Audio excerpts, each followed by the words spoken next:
안녕하세요. 오늘 본문에서 예루살렘은 성전도 있고 절기도 지키고 입술로 하나님을 공경하고 있었습니다. 겉으로 보면 신앙생활을 잘하고 있는 것처럼 보입니다. 그런데 하나님은 그들에게 충격적인 말씀을 하십니다.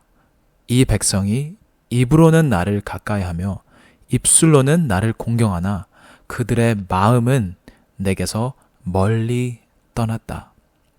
오늘 말씀을 통해 우리가 하나님께 정말 가까이 있다는 것이 무엇인지 함께 묵상하겠습니다. 1절에서 하나님은 예루살렘을 아리엘이라고 부르십니다. 아리엘은 여러 해석이 있지만 본문에서만큼은 성전 제단에 불이 타오르는 제단 화덕이라는 의미가 가장 문맥에 잘 맞습니다. 에스겔 43장에서도 이 단어가 번제단의 화덕을 가리킬 때 사용됩니다. 그런데 이것은 상당히 충격적인 이름입니다. 예루살렘은 하나님의 성전이 있는 곳이었습니다. 제사가 드려지고 절기가 반복되고 하나님의 임재를 상징하는 불이 타오르던 도시였습니다. 사람들은 이것을 자신들의 안전을 보장하는 것으로 생각할 것입니다. 여기는 하나님의 도시인데 설마 여기가 망하겠는가? 그런데 하나님께서는 2절에 그 예루살렘을 향해 말씀하십니다. 내가 아리엘을 괴롭게 하리니. 1절에서는 해마다 절기가 돌아오게 하라고 합니다. 사람들은 계속 예배를 드리고 절기를 지키지만 종교적인 행위 자체가 하나님의 징계를 막아주는 것은 아니었습니다. 역사적으로 이 말씀의 배경에는 아수르의 위협이 있습니다. 기원전 701년경 아수르 왕 사네립은 유다를 침공했습니다. 사네립은 자신의 기록에서 유다의 견고한 성읍 46개를 정복했다고 자랑하며 히스기야를 예루살렘 안에 새장 속에 새처럼 가두었다고 기록했습니다. 그리고 3절에서 놀랍게도 하나님은 아수르가 아니라 자신이 예루살렘을 포위한다고 말씀하십니다. 내가 너를 사면으로 둘러 진을 치며. 실제로 공격하는 군대는 아수르였지만 그 역사 뒤에는 하나님의 주권이 있었던 것입니다. 그래서 하나님께서 아수르를 사용하여 자기 백성을 낮추신 겁니다. 4절에서는 교만했던 예루살렘의 목소리가 땅과 먼지에서 겨우 속삭이는 것처럼 낮아집니다. 그런데 하나님께서 낮추시는 것이 하나님께서 그들을 버리셨다는 뜻은 아닙니다. 6절에서 갑자기 상황이 바뀌는 걸 우리는 볼 수 있습니다. 모든 것이 끝난 것 같았던 그 순간 하나님께서 개입하십니다. 그 막강한 아수르 군대가 흩어지고 7절, 8절에서는 그들의 승리가 꿈처럼 사라집니다. 이것이 하나님의 백성이 받는 징계의 신비입니다. 그래서 하나님은 우리를 낮추실 수 있습니다. 우리가 의지하던 것들을 흔드실 수 있습니다. 그런데 하나님의 징계는 하나님의 버리심과 같지 않습니다. 하나님께 속한 사람이라면 오히려 하나님께서 우리를 사랑하시기에 그냥 내버려 두지 않으십니다. 그래서 우리의 삶에서 어려움을 만났을 때 하나님이 나를 버리셨다라고 빨리 결론 내리지 말고 오히려 하나님께서 낮추시는 과정 가운데서도 여전히 내 삶에서 일하고 계신다고 믿어야 합니다. 이제 9절부터 문제는 외부의 아수르가 아니라 예루살렘 안에 있는 영적 상태로 옮겨갑니다. 그리고 이사야는 말합니다. 그들의 취함이 포도주로 말미암음이 아니며 그들이 비틀거리나 독주로 말미암음이 아니라. 그래서 그들은 술에 취한 것이 아닙니다. 그런데 술 취한 사람처럼 무엇이 옳은지 판단하지 못하고 있습니다.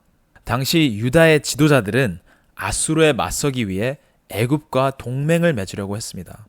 문제는 단순히 정치 전략을 세웠다는 것이 아닙니다. 이사야 30장 2절은 그들이 애굽으로 내려가면서 나의 입에 묻지 아니하였다고 말합니다. 그들은 먼저 계획하고 그 다음에 나중에 하나님께 그 계획을 인정받기를 원했습니다. 심지어 이사야 30장 10절에서는 선지자들에게 이렇게 말합니다. 우리에게 정직한 것을 보이지 말라. 우리에게 부드러운 말을 하라. 이 말은 무엇이냐면 그들은 하나님의 뜻을 알고 싶은 것이 아니라 자신들이 이미 결정한 일을 하나님이 그냥 승인해 주시기를 원했던 것입니다. 그런데 이것을 보면서 우리 안에서도, 우리 삶 속에서도 이런 모습을 볼 수 있습니다. 기도하면서 하나님, 제가 어떻게 합니까? 라고 묻는 것 같지만 사실 마음속으로는 이미 나의 답을 정해놓고 하나님, 제가 원하는 것을 허락해 주세요 라고 기도할 때가 있습니다. 그런데 하나님의 뜻을 구하는 것과 내 뜻에 하나님의 사인을 받으려는 것은 전혀 다릅니다. 10절에서는 그 결과가 더욱 두렵습니다. 여호와께서 깊이 잠들게 하는 영을 너에게 부어주사. 자, 처음부터 하나님께서 그들의 눈을 가리신 것이 아니었습니다.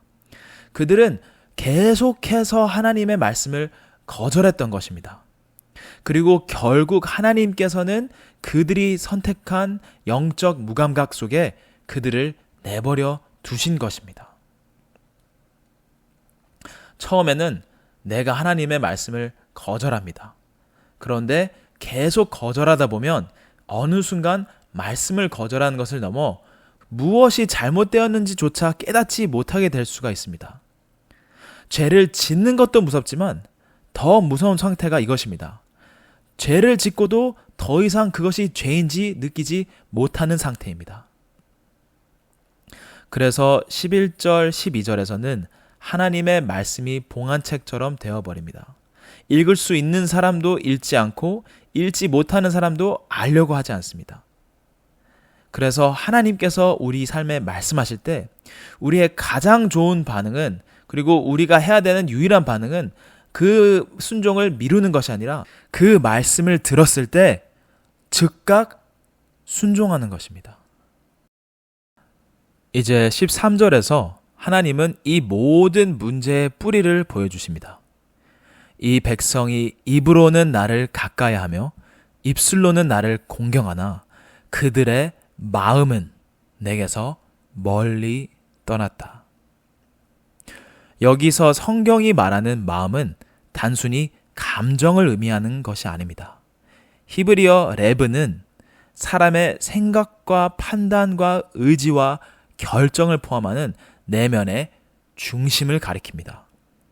그래서 마음이 하나님에게서 멀다는 것은 예배드릴 때 감동을 못 받았다는 뜻 정도가 아닙니다. 입으로는 하나님을 부르지만 실제 결정은 하나님 없이 한다는 뜻입니다.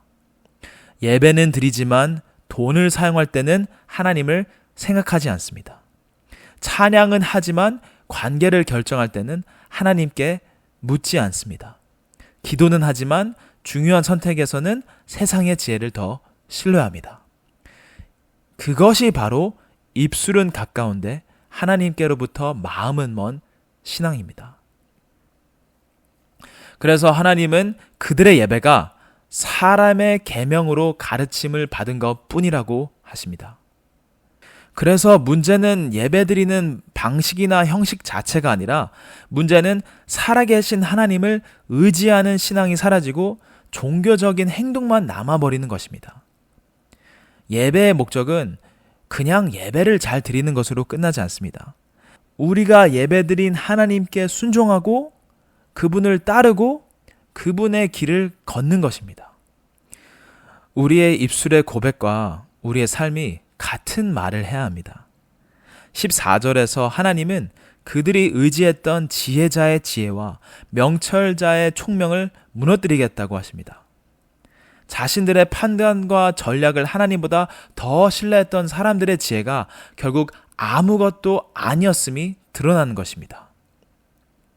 그래서 오늘 우리 자신에게 한 가지 질문을 해보시기 바랍니다. 나는 정말 하나님의 뜻을 알고 싶은가? 아니면 내가 원하는 것을 하나님께 승인받고 싶은가? 하나님께 가까이 있다는 것은 교회에 얼마나 자주 오는 가만으로 결정되지 않습니다. 입술로 얼마나 좋은 말을 하는 가만으로도 결정되지 않습니다. 내 생각과 판단과 선택과 삶의 방향을 하나님께 맡기고 있는가가 중요한 것입니다. 그래서 오늘도 입술만이 아니라 마음으로 하나님께 가까이 나아가고 말씀하실 때 기꺼이 듣고 순종하는 성도님들이 되시기를 축복합니다. 기도하시겠습니다. 주님, 입술로만 주님을 공경하면서 우리의 마음과 삶은 멀어지지 않게 해주세요. 우리가 원하는 답만 찾지 않고 주님의 말씀이라면 기꺼이 듣고 순종하게 해주세요. 잘못된 길을 갈 때 우리를 낮추시고 돌이켜주시며 우리의 생각과 판단과 선택이 날마다 주님을 신뢰하는 믿음에서 나오게 도와주세요. 예수님의 이름으로 기도합니다. 아멘.